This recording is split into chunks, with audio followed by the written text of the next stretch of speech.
অন্তর্বর্তীকালীন সরকার যতক্ষণ দৃঢ় অবস্থানে থাকবে ততক্ষণ জনগণের মনে থাকা সন্দেহ ধীরে ধীরে দূর হয়ে যাবে বলে মন্তব্য করেছেন বিএনপির ভারপ্রাপ্ত চেয়ারম্যান তারেক রহমান। সম্প্রতি বিবিসি বাংলাকে দেওয়া সাক্ষাৎকারে দ্বিতীয় পর্বে তিনি এই মন্তব্য করেন। কয়েক মাস আগে আপনি বলেছিলেন অন্তর্বর্তী সরকারের নিরপেক্ষতা নিয়ে জনমনে সন্দেহ তৈরি হয়েছে, সেই সন্দেহ কি এখনো আছে?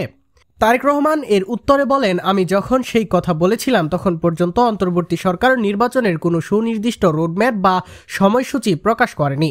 সে কারণেই শুধু আমার নয়, বিভিন্ন গণমাধ্যম ও বিশ্লেষকদের মনেও সন্দেহ ছিল। কিন্তু পরবর্তীতে যখন অন্তর্বর্তী সরকারের প্রধান উপদেষ্টা ডক্টর ইউনূস একটি রোডম্যাপ ঘোষণা করলেন এবং সেটির বিষয়ে বেশ কয়েকবার দৃঢ় অবস্থান নিলেন, তখন থেকেই স্বাভাবিকভাবে মানুষের সন্দেহ অনেকটাই কেটে গিয়েছে। আমার বিশ্বাস তারা যত দৃঢ় থাকবেন জনগণের আস্থা ততই ফিরে আসবে। অন্তর্বর্তী সরকারের সঙ্গে বিএনপির সম্পর্ক কেমন এমন প্রশ্নে তিনি বলেন, এটি ব্যক্তিগত নয়, সম্পূর্ণ রাজনৈতিক বিষয়।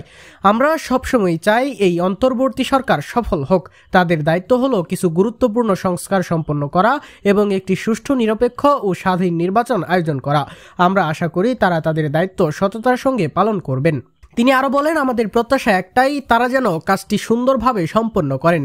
সরকারের কার্যক্রম কতটা সফল বা ব্যর্থ হচ্ছে সেটি ভবিষ্যতে সম্পর্কের উষ্ণতা বা শীতলতা নির্ধারণ করবে। দেশ পরিচালনার সক্ষমতা নিয়ে প্রশ্নে তারেক রহমান বলেন, অন্তর্বর্তীকালীন সরকার মানেই এটি একটি ক্ষণস্থায়ী ব্যবস্থা। বাংলাদেশ ভূখণ্ডে ছোট মনে হলেও জনসংখ্যার দিক থেকে এটি বিশ্বের বৃহত্তম দেশগুলোর একটি। প্রায় 20 কোটিরও বেশি মানুষ এখানে বাস করে। এত বড় একটি দেশ পরিচালনা করতে জনগণের ম্যান্ডেট সহ একটি শক্তিশালী রাজনৈতিক সরকারের প্রয়োজন। অন্তর্বর্তী সরকারের কিছু সীমাবদ্ধতা থাকা স্বাভাবিক, তবুও তারা যতটুকু সম্ভব চেষ্টা করছে সেটি আমি স্বীকার করি। 1/11 সময় সরকার নিয়ে প্রশ্নে তিনি বলেন, 1/11 সরকার ছিল একটি উদ্দেশ্য প্রণোদিত ও অসৎ উদ্দেশ্যে গঠিত সরকার। তারা দেশের রাজনৈতিক কাঠামো ধ্বংস করে বিজাতীকরণ করতে চেয়েছিল। গণতন্ত্র তখন ধীরে ধীরে বেড়ে উঠছিল, ভুল ত্রুটি ছিল, কিন্তু সেটি বিকাশমান ছিল।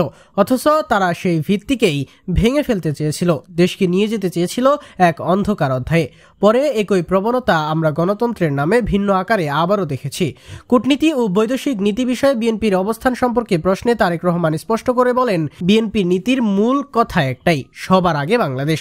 কূটনীতির ক্ষেত্রে আমাদের মূল লক্ষ্য থাকবে দেশের স্বার্থ, জনগণের স্বার্থ ও সার্বভৌমত্ব রক্ষা করা, অন্য কোনো প্রভাব বা চাপ নয়। আমাদের প্রতিটি সিদ্ধান্তে বাংলাদেশের স্বার্থই হবে মুখ্য।